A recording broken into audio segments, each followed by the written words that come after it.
Hello friends, JIB in short channel में आपका स्वागत है। आज हम देखेंगे डेप्रिसिएशन पार्ट 3 में रिटर्न डाउन वैल्यू मेथड, जिसको हम WDV भी बोलते हैं।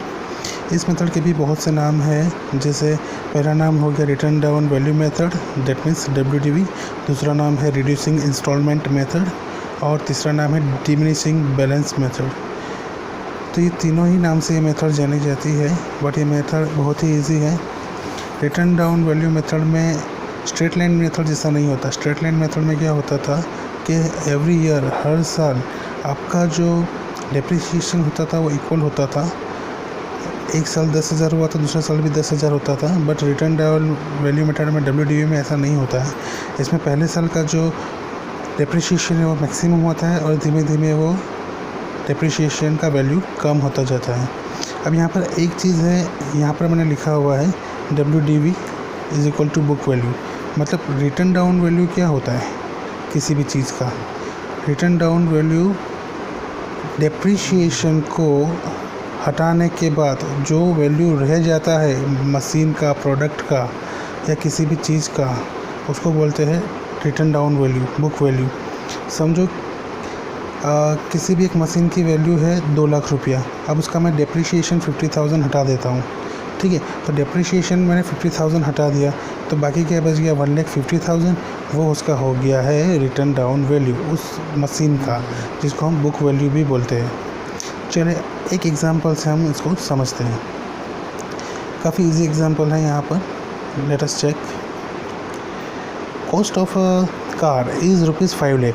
5 लाख की एक कार है और डेप्रिसिएशन का रेट आपको दे दिया है यहाँ पर 10% ऑन रिटर्न डाउन वैल्यू। तो यहाँ पर आपको पूछा गया है what is the book value of the car after 3 years. देखिए what is the book value पूछा गया है, तो बुक वैल्यू क्या होता है मैंने अभी आपको एक्सप्लेन किया। बुक वैल्यू होता है डेप्रिसिएशन के बाद वाला वैल्यू। डैट मीन्स एक बार डेप्रिसिएशन फाइंड आउट करके उसको कॉस्ट में से हटा दो तो जो लास्ट में बच जाता है वो होता है उसका बुक वैल्यू। तो हमें यहाँ पर बुक वैल्यू फाइंड करना है, वो भी आफ्टर 3 ईयर्स। यहाँ पर आपको टाइम पीरियड दिया हुआ है कि 3 साल के बाद फाइंड करना है। अब ये क्वेश्चन का आंसर आप 2 मेथड से कर सकते हो, दोनों ही इजी हैं।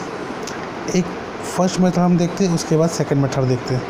देखिए यहाँ पर आपको क्या करना है, बुक वैल्यू फाइंड करना है। तो हम एक टेबल जैसा कुछ बना लेते हैं छोटा सा।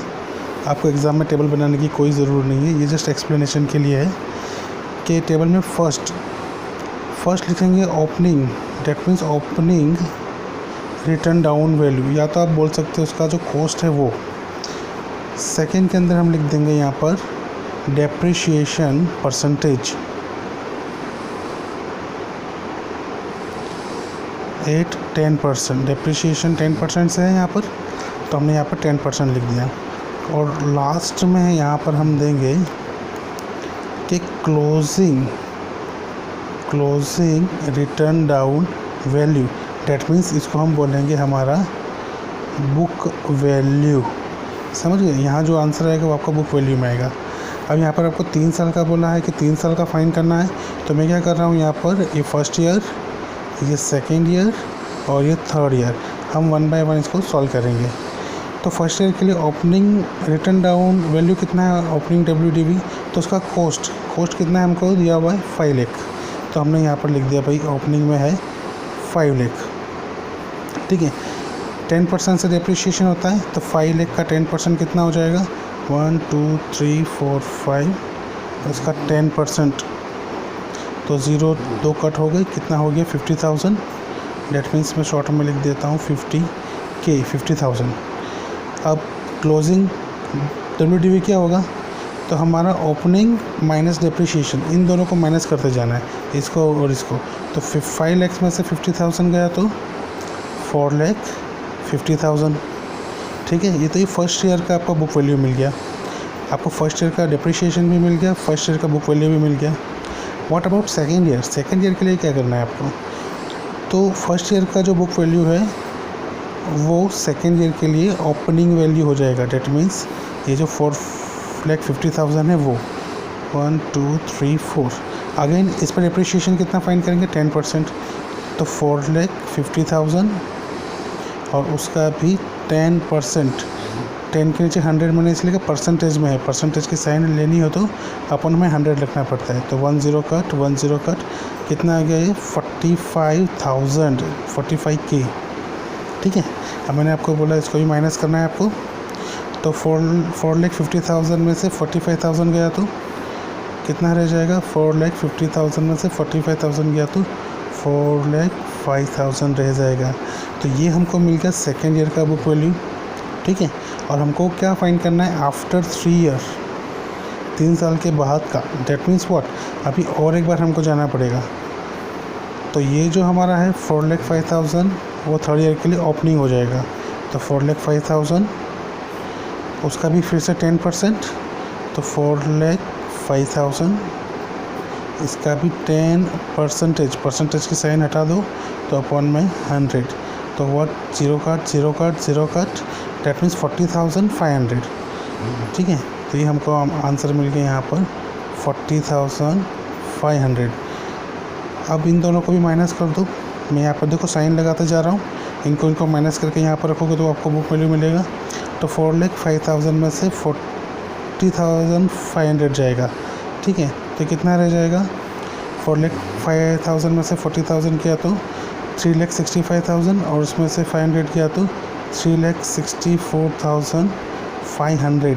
ये हो गया आपका थर्ड ईयर का बुक वैल्यू, ये आपका आंसर है। ठीक है, एक तो ये मेथड है हमारे पास, और एक दूसरा मेथड है, शायद आपको वो दूसरा मेथड ज़्यादा इजी लगे। लेट अस चेक कर लेते हैं। अब दूसरा मेथड के लिए क्या करना है, सिंपल एक ही स्टेप है। दिस इज़ यहाँ पर लिख देते हैं हम method 1, this is method 2। Method 2 actually एक फार्मूला पे बेस्ड है, बट वो फार्मूला आपको याद है नहीं है, कोई इशू नहीं, जस्ट आपको किस तरह करना है वो पता करो। देखो, सबसे पहले आपको क्या करना है कि परसेंटेज कितना दिया, 10% डेप्रिसिएशन का। डेप्रिसिएशन वो है हमारा 10%। तो 100 में से 10 को हटा दो, 100 में से 10 गया तो कितना आ गया, 90 आ गया। अब ये हमारे काम की चीज़ है, हमें बस क्या करना है, कॉस्ट कितना था हमारे कार का, क्वेश्चन में जाएंगे हम। क्वेश्चन में कॉस्ट कितना है हमारा, 5 लाख है। चलिए 5 लाख को ले लेते हैं, कॉस्ट को लेना है 5 लाख, 1 2 3 4 5। और कितने साल के लिए फाइंड आउट करना था, 3 ईयर के लिए। तो 90/100 एक बार, 90/100 2 बार, और 90/100 3 बार। ये हम 3 बार लिख देंगे तो 3 साल का हो जाएगा। ये फर्स्ट ईयर के लिए, ये सेकंड ईयर के लिए, ये थर्ड ईयर के लिए। सपोज़ आपको बोला जाता कि 4, डेट मीन्स आफ्टर 4 ईयर आप फाइंड करो बुक वैल्यू, तो आपको क्या करना था, यहाँ पर 90/100 4th टाइम भी लिख लेना था, तो 4 साल का हो जाता। ठीक है, मतलब जितने साल का आपको फाइंड करना है बुक वैल्यू, उतनी बार आपको इसे लिखना है। अब क्या करो, कैलकुलेटर ले लो और उसको कैलकुलेट कर लो, 0 कट करके मल्टीप्लाई कर लो। कैलकुलेटर में कट करने की ज़रूरत नहीं है, you will find the answer 6,64,500 same. ठीक है, यहाँ पर हमको इस मेथड से जो मिला था वो, और इस मेथड से जो मिला है वो, दोनों सेम ही रहेंगे। डेट मीन्स मेथड आप कोई भी अप्लाई करो, आपका आंसर आना चाहिए। एग्ज़ाम में आपका एक भी मार्क इसमें जाना नहीं चाहिए, क्योंकि हम बेसिकली प्रिपरेशन अगर हम कर रहे हैं तो पूरी प्रिपरेशन इस तरह से करें कि एग्ज़ाम क्लियर कर ले। आधी प्रिपरेशन करने के बाद अगर एग्ज़ाम क्लियर नहीं होती तो हमारी मेहनत पूरी वेस्ट जाती है। तो बेटर है कि थोड़ी प्रिपरेशन करने के बाद हम पूरा ही क्लियर करें। तो ये हमारा डिप्रिशिएशन का रिटर्न डाउन वैल्यू का एक न्यूमेरिकल था। ये पूरा आया कैसे वो हम देखेंगे। एक फार्मूला है, उसके थ्रू ये आया हुआ है, डायरेक्ट नहीं आया हुआ है। फार्मूला है हमारा कि book value is equal to cost into 1 minus depreciation upon 100 raise to n। Cost है हमारा 5 लाख,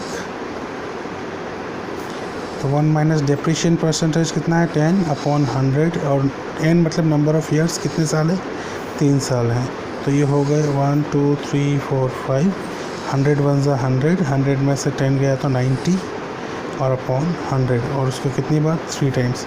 तो ये हो गया 1 2 3 4 5, और 90 कितनी बार होगा, 90/100 कितनी बार होगा, 3 बार। 90/100, 90/100, 90/100। देखिए ज़रा इसको, ये वाला और ऊपर वाला दोनों सेम है क्या, राइट ना। डैट मीन्स इस तरह इसको हम लाते हैं। इसको भी आप सोल्व कीजिएगा तो सेम आंसर ही मिलने वाला है, 3,64,500। So this is return down value method, right. आगे और एक मेथड है हमारा सम ऑफ ईयर्स डिजिट मेथड।